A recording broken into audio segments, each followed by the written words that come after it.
Assalamualaikum warahmatullahi wabarakatuh. Skenario penjara terbongkar. Jadi menurut pengamat ya, Jokowi gunakan trik surat kehilangan ijazah untuk bungkam Roy Suryo dan Dr. Tifa. Jadi menurut pengamat kebijakan publik yang bernama Gigin Praginanto mengatakan ya, strategi Jokowi yaitu trik yang akan digunakan di dalam persidangan dengan menggunakan surat kehilangan ijazahnya. Jadi ini tampaknya yang bisa diandalkan ya untuk memenjarakan Roy Suryo dan Dr. Tifa dengan membuat surat kehilangan ijazah asli. Jadi laporan ini ya dianggap bisa mewakili ijazah asli. Jadi menurut beliau ya, Jokowi ini akan menggunakan mulut jaksa atas nama pencemaran nama baik. Jokowi telah dihina sehina-hinanya, dan beliau juga mengatakan Jokowi ini diperkirakan bakal tidak hadir di persidangan karena cukup banyak ya pertanyaan-pertanyaan dari kuasa hukum Dr. Tifa akan mencecar Jokowi, dan ini juga akan membuat Jokowi terpojok. Jadi kemungkinan ya apapun dari kuasa hukum Jokowi yang mengatakan bahwa Jokowi akan hadir di persidangan itu hanya untuk menyenangkan Dr. Tifa dan Roy Suryo. Banyak masyarakat dan netizen ya sudah menduga bahwa Jokowi akan melakukan berbagai strategi ya supaya Roy Suryo ini dan Dr. Tifa bisa dipenjara. Ijazahnya hilang. Pertanyaan saya, kalau ijazahnya hilang, apakah otaknya juga hilang? Itu yang mau diteliti oleh Tifa. Supaya tidak ada pembuktian bahwa otak orang itu hanya tergantung pada ijazahnya. Kan di balik kasus ini kita bertengkar, emang Pak Jokowi punya otak nggak tuh? Kalau dibuktikan secara sosiologi, secara psikologi bahwa Pak Jokowi berpikir runtut, reasoningnya bagus, kalkulasinya efektif, orang nggak akan soalin. Mau punya ijazah, mau nggak punya ijazah. Tapi kita masuk di situ tanpa sadar bahwa yang sedang diuji adalah kapasitas berpikir dari hakim, pengacara, tim Jokowi, tim Roy Suryo, tentang kasus ini. Karena itu pada akhirnya ujungnya bertahun-tahun bicara. Saya saksi ahli pertama waktu kasus ini dibuka pertama di Pengadilan Solo. Nah, ini ada fakta yang mengejutkan juga hari ini, yaitu Komisi Informasi ya turun periksa arsip Pemkot Solo. Dokumen ijazah Jokowi tidak ditemukan ya. Jadi memang ini sudah diperkirakan sebelumnya supaya tidak terbongkar fakta-fakta selanjutnya. Akhirnya dokumen ijazah Jokowi juga tidak ditemukan ya di arsip Pemkot Solo. Jangankan di Pemkot Solo ya, di arsip nasional saja arsip ijazah Jokowi juga tidak ditemukan. Jokowi memanas lagi. Arsip Nasional Republik Indonesia atau ANRI menyebut tidak menyimpan salinan ijazah Jokowi. Sementara KPU DKI Jakarta memberikan ijazah Jokowi sama dengan yang beredar di media sosial. Sementara itu, di sebuah forum, Presiden Prabowo menyebut ada sosok yang ingin terus berkuasa. Siapa sebenarnya yang sekarang memegang kendali kekuasaan? Untuk mengulasnya, to the point aja. Kita akan berbincang dengan analis sosial politik, Ubedillah Badrun. Bang Ubed? Ya. Selamat sore. Selamat sore Bang Eko. Selamat sore Bang Ubed. Ya, selamat sore Mas Bung. Semoga sehat selalu. Alhamdulillah. Terima kasih sudah hadir. Ya, Ini pertanyaan menarik. Arsip Nasional Indonesia, ANRI, itu tidak menyimpan salinan ijazah Jokowi. Ini yang menjadi pertanyaan. Sebenarnya asli nggak sih ijazah itu? Nah, saya kira itu ini ya luar biasa isu ijazah ini karena kurang lebih hampir 2 tahun belum tuntas juga. Itu kan menunjukkan bahwa ada persoalan serius dalam soal ijazah ini. Ya. Bisa jadi ya karena pihak Jokowi atau bahkan pemerintah, KPU atau bahkan kampus UGM gagal meyakinkan publik. Sebenarnya sederhana itu kan. Bagaimana kemudian pihak Jokowi meyakinkan publik? Tinggal menunjukkan ijazahnya, lalu kemudian membuktikan bahwa ijazah itu asli begitu. Jadi pertama saya kira itu kegagalan komunikasi dari faksi atau kelompok Jokowi ya kepada publik. Kemudian yang kedua, ini kan sebenarnya persoalan sederhana ya sebetulnya. Menurut saya sederhana, sangat sederhana. Kita semua pernah di kampus, kita semua punya ijazah.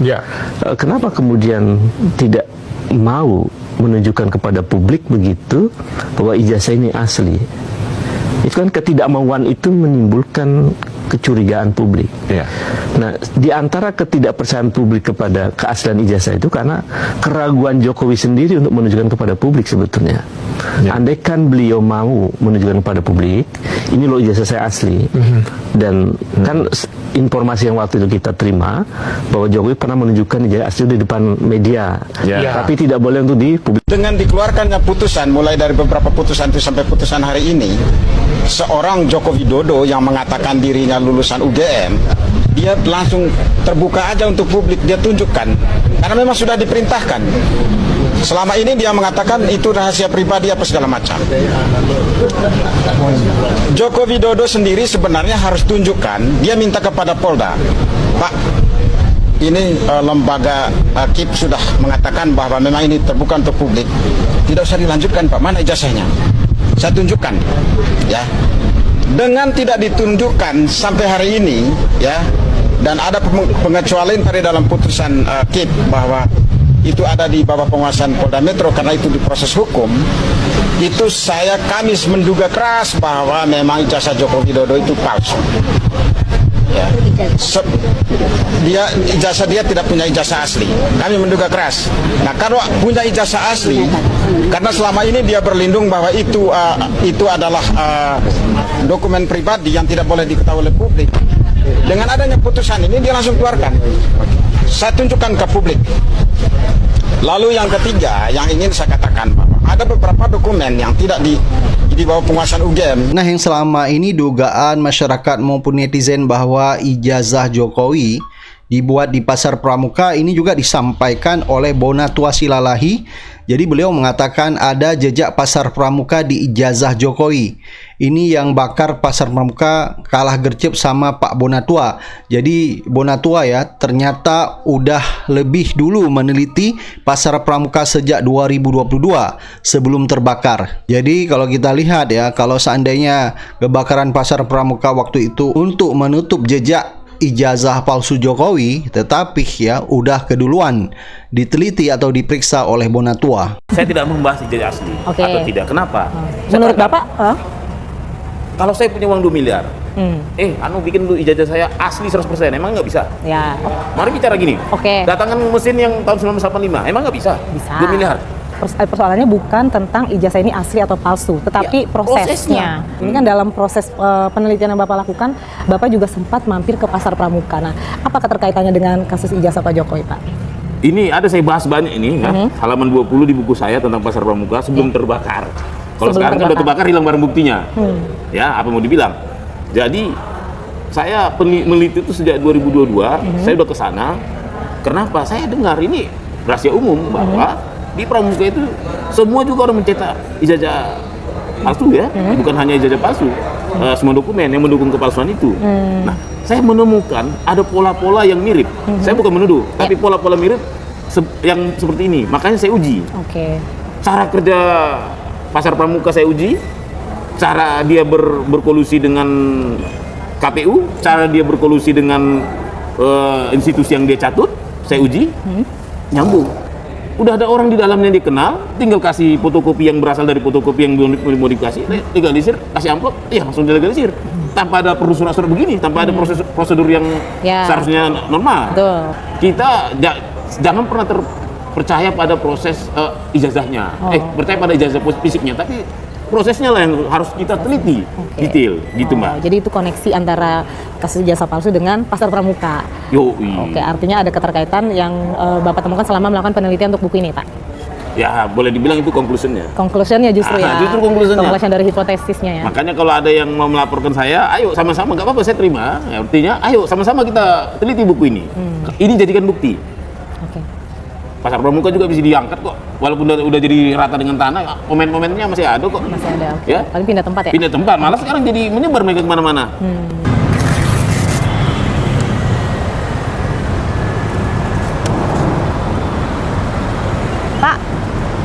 Pak ini yang dulu tempat bikin itu ya, belangko-belangko surat-surat sama kampus.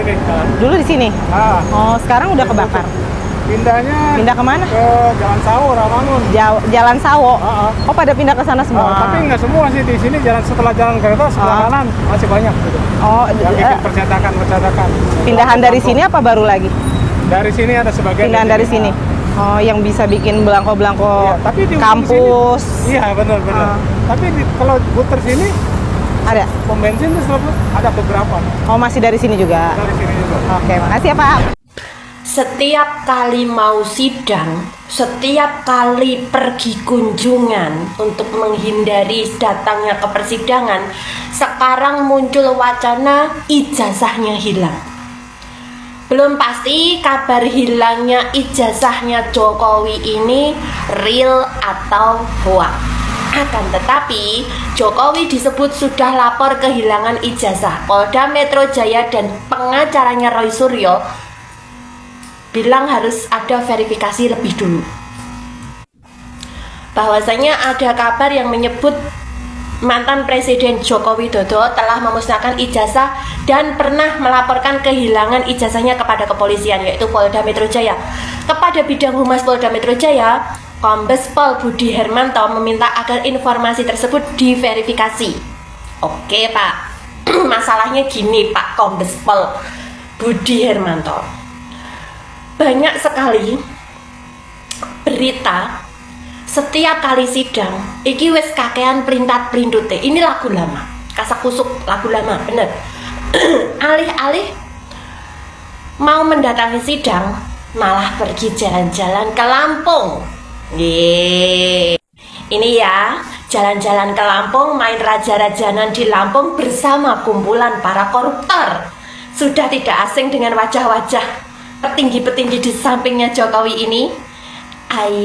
Main raja-rajaan safari politik guna melancarkan aksinya 2029 nanti. Takut anaknya Gibran tidak lolos menjadi presiden, atau mungkin dia sendiri akan maju menjadi raja kembali, didampingi oleh para koruptor.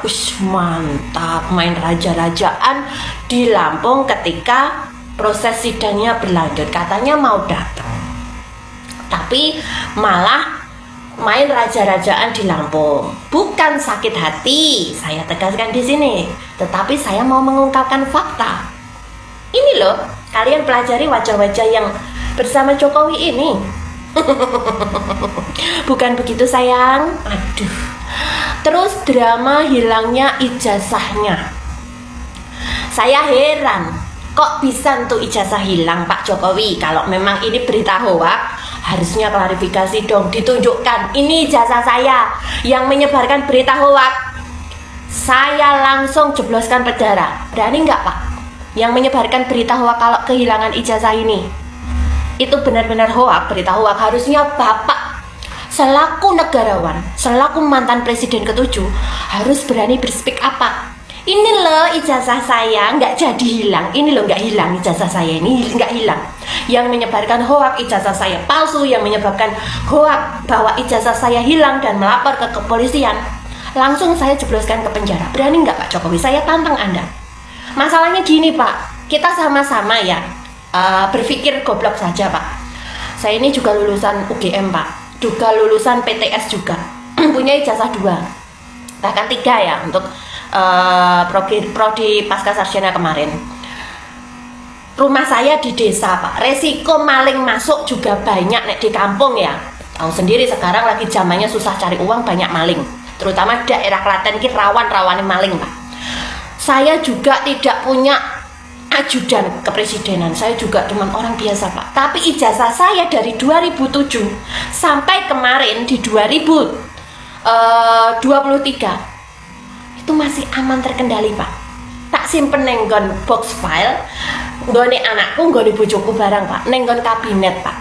Ora dipangan rayap, ora dimaling wong. Omahku neng desa neng pucuk gunung. Lah nek Anda muncul berita kehilangan ijazah, itu sangat goblok sekali Pak. Staf kepresidenan ono, nek enggak yo satpam. Teng jlonggrong ajudan-ajudanmu Pak. Wawake koker gede-gede, mau masuk ke dalam tembok ratapan Solo aja diseleksi. Tidak sembarang manusia bisa masuk. Ojo nek kok menungso Pak, tikus karo semut lho ora iso mlebu ning tembok ratapan Solo. Sorry. Nganti ijazahmu hilang, Kuwi bangetan sing do nyambut gawe ning gonamu, bangetan pas pamprese, bangetan gobloke ajudan-ajudanmu, Pak. Logika yang kedua, kalau Anda melapor ke kepolisian otomatis Anda kan orang hebat, Pak. Mesti ndang langsung ketemu sapa malingi. Ora mungkin wong dekengan mulu Listio Sigit Kapolri. Terus kemungkinan yang ketiga, harusnya Anda datang ke UGM melapor dengan membawa surat kehilangan dari kepolisian. Nanti UGM memverifikasi data-data semua mahasiswa dari tahun 0 sampai tahun 2026. Tercover semua, jret. Jenengmu muncul, alamatmu muncul, prodi mana, mahasiswa ABCD kuliah, wabah di datanya UGM muncul, jebret. Ijazahnya nanti diterbitkan kembali dengan bentuk yang berbeda dan juga ada berita acaranya. Simpel meneh, Pak. Nek kowe ora sah lapor polisi, ora sah lapor ning UGM, laporan ning Pasar Pramuka dadi ijazahmu lewat ChatGPT.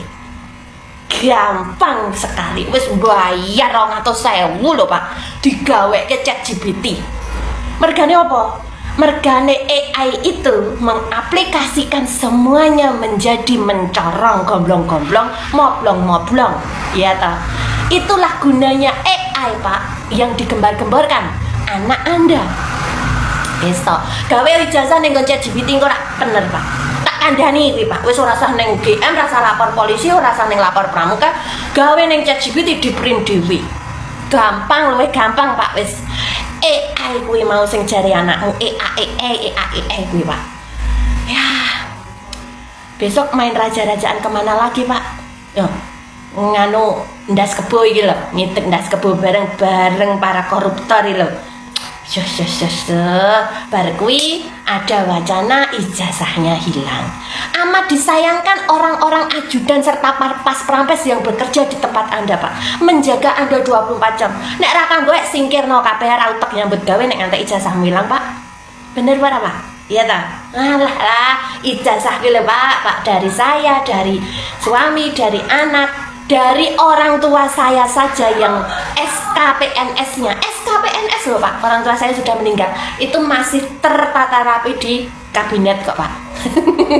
Saking bangetan men nggonmu nek nganti ijazahmu hilang. Tapi jika tidak hilang, klarifikasi, Pak, saya tantang Anda sebagai mantan presiden selaku negarawan, bahwasanya Anda klarifikasi bahwa ijazah tersebut tidak hilang dan ditunjukkan, Pak, dengan legowo, iki lo ijazahku tidak hilang. Yang nyebar hoak berita ijazah saya hilang dan saya lapor ke polisi, akan saya jebloskan ke penjara. Itu jauh lebih negarawan dan relevan ya, Pak, ya. Saya tunggu, Pak. Profesornya beneran, Prof, ya? Ya, saya tidak pernah beli. Ijazah saya bukan dari Pramuka yang jelas gitu ya. Anda bisa cek semuanya dan saya akan terbuka kalau diminta oleh publik. Oke, gitu. jadi ijazah itu bukan sesuatu yang gitu ya, bukan suatu rahasia. Aib. Bukan satu rahasia dan bukan aib. Jadi kalau ditanya ijazahnya mana, pasti saya akan tunjukkan. Oke. Gitu. Kapan terakhir ketemu Bakti dulu ya? Neliti dulu. Ijazahnya diteliti nggak tuh? Nah, itu yang enggak. Itu yang enggak. Tapi saya termasuk tahun 2017 itu membela Pak Jokowi ketika tentang ijazah ini. Jadi kalau di Facebook saya sempat di feeding oleh teman-teman beliau bahwa ini loh foto-fotonya Pak Jokowi ketika di UGM. Saya taruh di medsos saya. Itu. Cuma memang sekarang menjadi lebih kontroversi lagi ya. Kalau dulu kan kita percaya nih foto-foto ini benar-benar di UGM. Cuman persoalannya kenapa ijazahnya nggak dimuncul-munculin ya? Saya ini kan junior dia di UGM. Jadi kenapa saya bela beliau? Satu, kesederhanaan, kedua sama-sama UGM. Spirit the Cops ya? Nah, ada spirit the Cops tadi kan, sama-sama UGM. Beliau lulus katanya 85, saya lulus 87, 2 tahun. Tapi lama-lama saya mikir, Pak Jokowi kok aneh ya. Lulus 85 dari eksak. Kan eksak itu kehutanan itu, kehutanan. Saya ini ilmu sosial. Saya itu lulus 87 itu tercepat di angkatan saya. Oke. Itu pun 5 tahun. Tercepat berarti apa? Nilai saya bagus. Nggak mungkin lah tercepat nilai jelek. Prof kan tadinya mendukung Pak Jokowi. Tapi sekarang karena rezimnya udah berubah atau apa nih? Atau Prof lagi butuh uang tuh gimana, Prof? Loh, saya itu sekarang ini sedang menikmati kehidupan dan juga punya jabatan yang cukup bagus kan. Nggak perlu dengan kekuasaan. Itu justru ingin saya sampaikan. Yang namanya profesor, guru besar itu tujuan semua dosen itu ingin jadi guru besar. Itu jabatan tertinggi dan sudah saya dapatkan hampir 10 tahun ini itu loh. Jadi itu udah yang saya syukuri. Dan saya yakin gaji saya mungkin bisa 5 kali lebih banyak dibandingkan gaji orang biasa gitu lah. Jadi ini murni idealisme ya? Oh iyalah. Ya karena dulu saya ketika belain Pak Jokowi juga jabatan saya nggak naik-naik juga, sama aja. Dan nggak dapat uang juga dari situ? Ya kalau dapat kan dari pekerjaan tentu saja dapat ya, lah. Kita tidak boleh. Dari Pak Jokowi? Oh enggak lah, saya nggak pernah bertemu, nggak pernah mencoba untuk bertemu beliau kok. Siapa sih yang dulu meminta Prof untuk mendukung Pak Jokowi? Saya itu dulu didekati atau dekat ya sama teman-teman dari Solo, terus terang. Ada ustadz yang memang dulu kalau nggak salah penasihat Projo gitu, pendiri Projo, penasihat Projo itu ngajak sama saya dan memang waktu itu semua orang ngelihat Pak Jokowi itu harapan besar, gitu ya. Hopes bagi negara ini. Orang yang tidak kelihatan, dia tidak punya latar belakang yang dari elit atau apa begitu, bukan dari oligarki juga waktu itu kan, tiba-tiba bisa jadi setelah wali kota jadi gubernur, jadi presiden, itu harapan kita. Dan semua orang mengimpikan bahwa orang-orang kecil kalau bisa kayak Pak Jokowi gitu loh kan, waktu itu kan begitu. Tapi yang terjadi ternyata kan di akhir-akhir jabatannya, terutama di periode kedua, itu kita mulai kritis pada beliau. Yaitu terutama adalah kenapa harus membangun infrastruktur yang kadangkala lebih melihat dari sisi ambisi dibandingkan dengan fungsi dan kemanfaatannya kan begitu. Maksudnya IKN sama WUS gitu. Kayak IKN, kayak WUS, kayak yang ada di Jawa Barat itu Bandara Kertajati begitu kan. Itu kan juga banyak sebenarnya. Banyak sekali yang dia kerjakan itu nampaknya memang tidak dipikirkan secara lebih matang gitu, sehingga negara ini yang rugi. Tapi yang paling fatal adalah justru di luar persoalan struktur. Apa itu, Prof? Ya perilaku politiknya yang flip flop, kalau istilahnya itu political flip flop. Jadi dia berubah, bilang kalau anaknya tidak tertarik politik kan begitu kan, belum cukup umur, dan itu kan jejak digitalnya jelas. Tiba-tiba ternyata anaknya jadi wali kota Solo, kemudian menantunya di Medan dan sebagainya, bilang katanya tidak akan mendukung atau mendorong anaknya untuk jadi pejabat, atau ternyata jadi calon wakil presiden, dan itu menggunakan manipulasi, rekayasa di MK dan sebagainya. Ini kan tercatat sejarah. Nah, apalagi sekarang persoalan latar belakang beliau mulai diungkap, bagaimana mengenai ijazah, bagaimana mengenai anaknya yang sekolahnya juga bermasalah gitu. Kalau saya sebagai Pak Jokowi, saya alumni UGM sama dengan beliau, 2 tahun setelah beliau, kalau ditanya mana ijazahmu, ya kita bangga lah. Dulu itu kalau namanya kuliah di Gajah Mada itu bangga sekali. Iya. Saya tuh sangat bangga dulu kuliah di Gajah Mada itu. Sehingga kalau ditanya itu ya punya ijazah dulu tuh ya, karena istri saya UGM juga. Punya ijazah UGM tuh kayak ijazah masa depan gitu. Oh iyalah. Semua orang mau masuk UGM aja udah masa depan. Itu banyak orang mau nyari kita jadi menantunya kan gitu kan. UGM itu kebanggaan waktu itu. PTN Perintis 1 itu kebanggaan.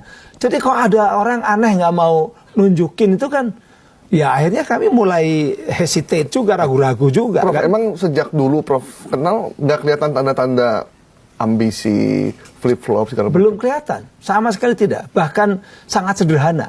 Pak Jokowi itu pernah cerita sama saya ketika ketemu di Solo ya, ketika mengantar nonton wayang itu sampai malam itu. Siangnya ketemu sama saya itu cerita tentang rumah di Roji Gandrung itu katanya angker, gitu kan. Lucu dia, bahwa saya pernah itu di sini malam-malam, di belakang ada wujud perempuan pakai baju putih, rambutnya panjang. Saya lari, ternyata Mas mau kemana? Ternyata istri saya. Dia begitu waktu itu. wah orang ini ternyata punya sense of humor gitu kan. Itu yang membuat kita ini sangat merasa bahwa ini orang sederhana gitu ya. Tapi ternyata ketika jadi presiden kok berubah. Apa yang membuat berubah menurut Prof? Ya kekuasaan. Kekuasaan itu bisa memabukkan, kekuasaan itu juga bisa membuat orang berubah.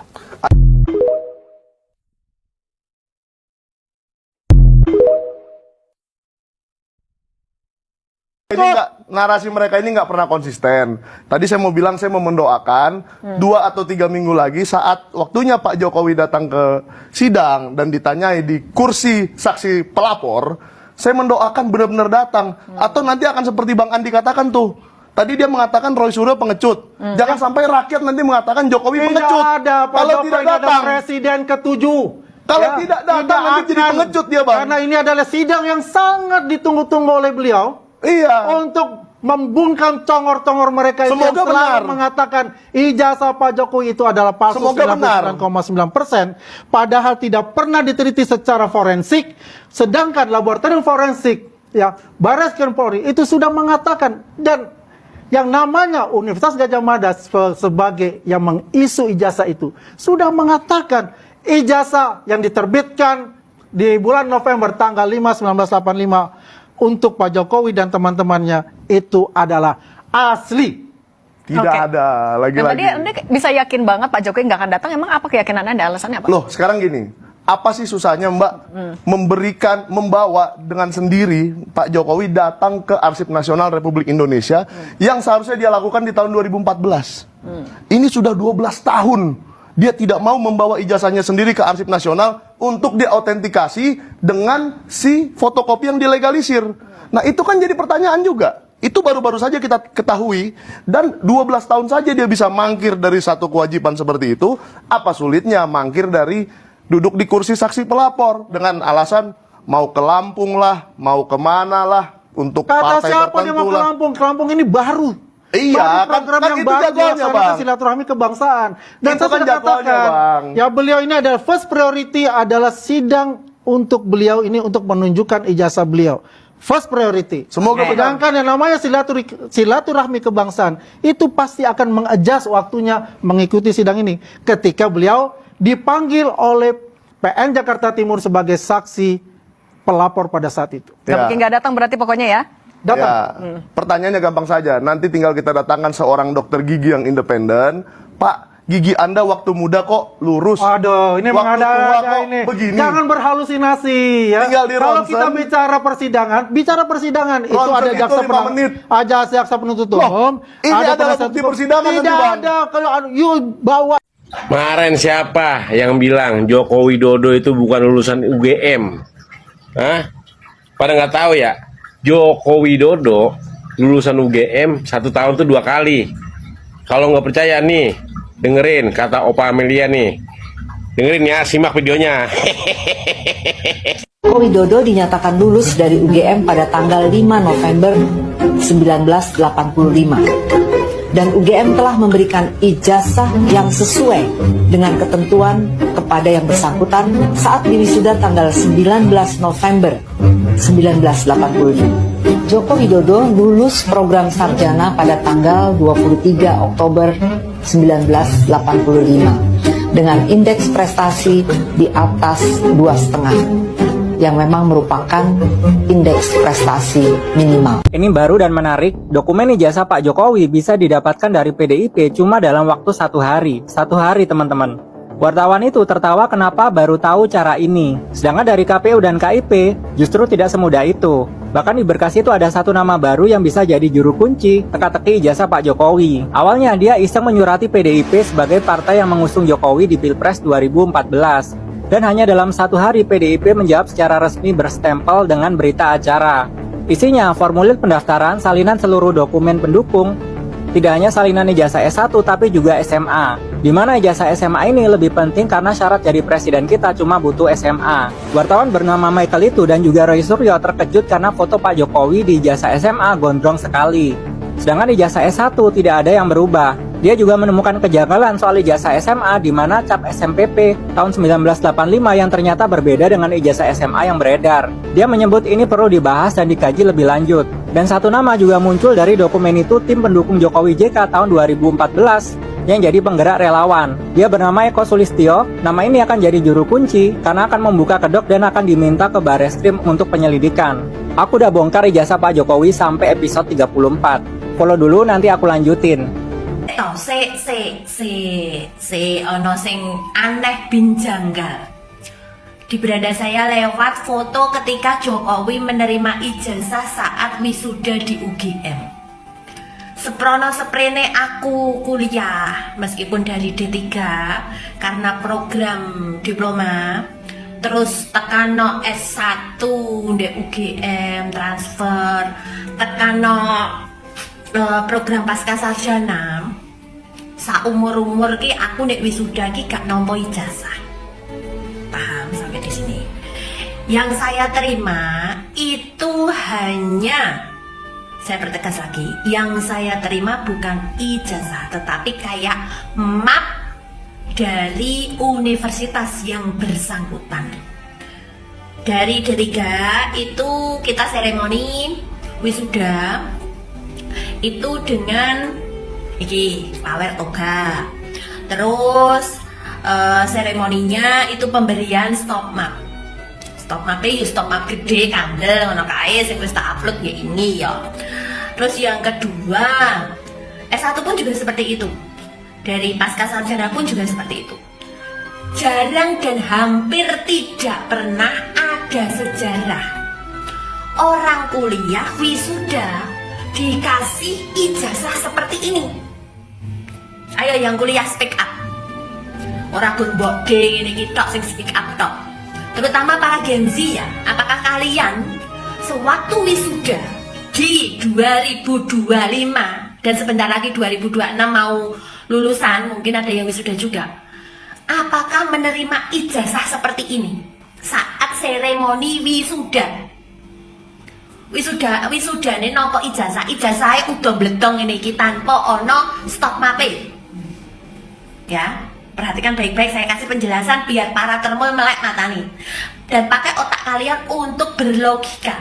Biasanya termul ki wong goblok-goblok, pendidikan minus dan hanya menjadi buzzer untuk duit 20 ribuan. Catat baik-baik. Terus yang kedua, keanehan yang kedua. Lihat ini. Baju Jokowi yang katanya diklaim sebagai Jokowi muda dengan teman-temannya di belakang. Ini coba perhatikan, aku sampai bingung ini. Ini Jokowi muda yang diklaim Jokowi dengan foto teman-temannya yang di belakang pakai toga yang ada kuning-kuningnya. Iki foto sing ngedit AI apa foto asli mul? Kok lek ingon-ingone Mulyono ki jan nek apik gawe postingan ki mbok yo aduh aja goblok-goblok sik ngono lho.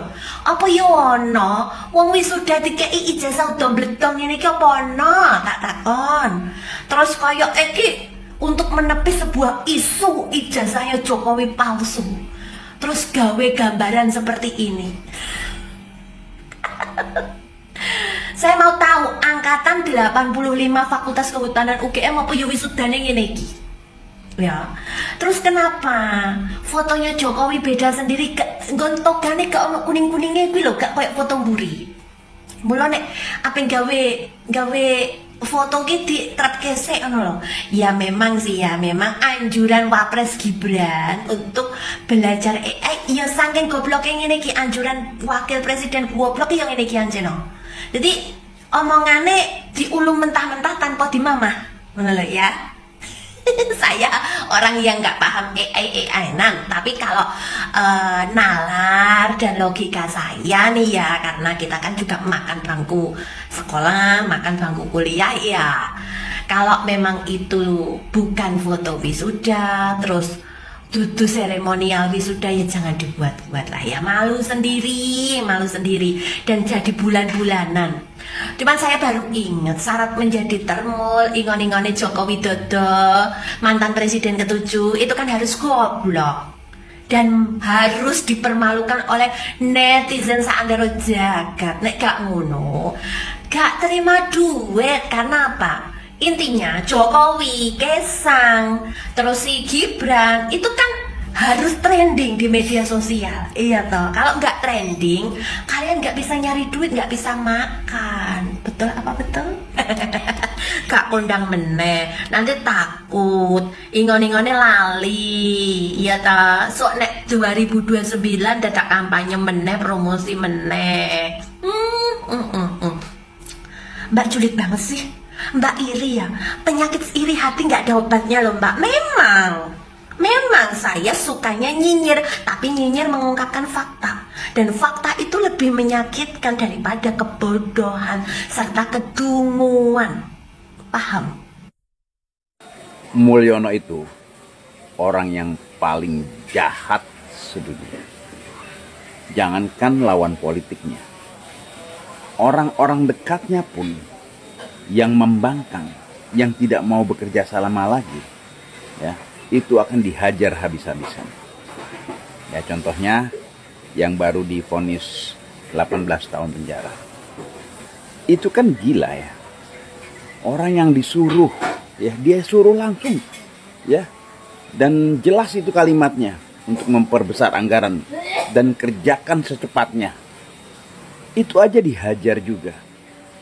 Makanya, ya, orang ini memang benar-benar harus masuk penjara. Bahkan kalau saya bilang dihukum mati. Kejahatannya itu sudah lebih sadis dibanding kejahatan perang. Ya. Kembali ke Pasar Pramuka tadi, Pak Rajasa. Pak Rajasa kan bukan orang sembarang ya. Bapak pangkat terakhir kolonel. Angkatan Darat. Maksud saya Bapak bukan kaleng-kaleng. Tapi seorang kolonel bin juga sudah memanfaatkan Pasar Pramuka untuk membuat beberapa ID card. Berarti memang di sana luar biasa ya Pak? Oh iya. Ada teman-teman saya itu mampu membuat visa Amerika. Gila gak? Lolos? Dan lolos. Caranya gimana? Dia curi bisa punya orang Amerika, kemudian dikeletek tuh. Itunya, apa namanya, hologramnya. Bisa dipindahin. Coba. Luar biasa. Kalau cuma sekedar ijazah aja gampang. Pada saat itu. Kalau ijazah universitas negeri mungkin sekitar 10-an, 10 juta. Untuk bikin di Pramuka ya? Kalau yang ijazah biasa mungkin 5 juta, 3 juta. Dan sama semua, persis. dan semua kios yang ada di situ melakukan itu, Pak. Kalau visa Amerika itu kan terkenal paling sulit lah Paling ya? sulit ya. Ya Itu kan? hologramnya bisa dicongkel, Pak. Bisa dicongkel? Iya. Gila bener. Apalagi cuman ijazah. Iya. Kalau menurut analisa Pak Rajasa, terbakarnya Pasar Pramuka itu secara alamiah atau disengaja? Enggak lah, disengaja lah. Enggak mungkin. Karena gini, Pak, di Pasar Pramuka itu di sampingnya banyak rumah. Ya kan? Rumah-rumah penduduk segala macam. Terus tiba-tiba terbakar di tengah-tengah. Nah kemudian depannya kantor polisi seberang jalannya. Nggak ada satu upaya pun. Iya. Habis, Pak. Satu pun nggak ada. Padahal jarak pemadam kebakaran nggak sampai 1 kilo dari situ. Tapi tidak ada yang datang? Nggak ada yang datang. Ada yang datang cuma panik dan terlambat. Sudah habis Tidak dulu. ada satu pun. Seratusan kios lah. Satu pun nggak ada. Bukan tidak ada yang gercep? Nggak ada. Dibiarin sampai habis. Nah, ini kan satu rentetan kejadian yang perlu kita waspada, kita curigai ya. Dari rangkaian-rangkaian itu kita bisa ambil kesimpulan sementara bahwa ada sesuatu di Pasar Pramuka. Analisa intelijen Pak Rajasa? Iya, ada sesuatu. Bahkan setelah kemudian beberapa orang yang dicurigai mengantar ini hilang sekarang. Siapa namanya, ada beberapa nggak pernah muncul lagi. Yang terkait itu, yang oleh Betor dikaitkan bahwa dialah yang ngantar ke Pasar Pramuka segala macam. Sekarang udah nggak bisa dihubungi. Kalau mau ikutan analisa soal ijazah ya pakai logika, Mol. Jangan pakai emosi dan dasar kecintaan lu, cinta buta.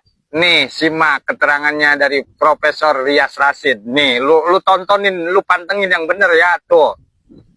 Menurut saya, Pak, tanpa Anda tanya, saya kalau mengikuti perkembangan ini secara teliti, saya tuh punya kesimpulan sederhana.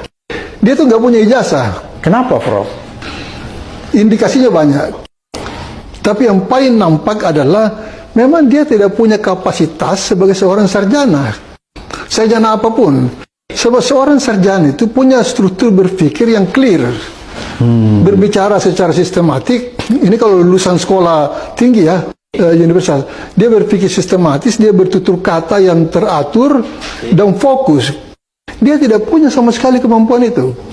Nah, yang kedua, ada apa sesuatu yang asli disembunyikan? Kalau dia mengatakan dia punya ijazah asli, kenapa dia sembunyikan? Jadi kalau menurut saya, yang selalu disembunyikan itu adalah sesuatu yang bermasalah. Secara tidak sadar, dia sebenarnya mengakui bahwa ijazahnya itu bermasalah, sehingga tidak sembarangan bisa ditunjukkan. Ya, takut ketahuan kan. Nah, hebatnya itu dia menyebutkan dia akan menunjukkan kepada pengadilan. Tapi pengadilan di Solo tidak ada ijazah juga muncul. Oke, dia nggak muncul juga. Dia mengatakan dia tunjukkan kepada polisi. Polisi mengaku cuma terima fotokopi. Jadi ini satu persoalan yang sulit kali dicerna secara logika gitu. Tapi kesimpulan saya, dia tidak punya ijazah. Jadi kalau ada ijazah yang dia pegang atau tidak tunjukkan, pasti palsu. Itu kesimpulannya Prof. Itu pasti palsu, Pak. Oke, kalau dia berdalil di Prof selalu bahwa nggak perlu saya harus tunjukkan kepada publik, itu maksudnya apa kira-kira, Prof? Itu cuma alasan, itu adalah satu argumen yang tidak punya dasar logika. Bagaimana sesuatu yang sah tidak mau ditunjukkan? Yang tidak mau ditunjukkan itu sesuatu yang aib, sesuatu yang bisa membawa aib, sesuatu yang buruk. Masa orang menyembunyikan kebaikan, kebenaran? Ada apa? Jadi kalau menurut saya, justru dia itu tidak mau ini terbongkar. Jadi mungkin maksudnya biar ini menggantung terus, panjang-panjang umur aja. Ya, ini bisa mengambang terus sampai kiamat gitu. Buat kuatannya. Nih, gue sih yakin kalau orang-orang yang waras pemikirannya, orang-orang yang normal pemikirannya pasti sependapat sama Prof. Rias Rasyid ini. Sok, silakan kalian komen, Mul. Paling lu bisanya nyerang-nyerang fisik, lu nyerang-nyerang pribadi, lu nyerang-nyerang ini. Lu nggak bisa bantah pernyataan Prof. Rias Rasyid ini, Mul. Bisa nggak lu bantah, tunjukin fakta dan data yang menurut logik lu tuh, akal lu itu, menurut akal tuh sesuai dengan logika, sesuai dengan akal. Jangan cuma lu nyerang-nyerang fisik, jangan lu cuma nyerang-nyerang komen. Kalau nggak becus apa-apa, lu pada diem aja, Mul. Kalau nggak, lu pada masuk ke dalam tanah tuh. Hidup sama cacing lu bareng-bareng lu.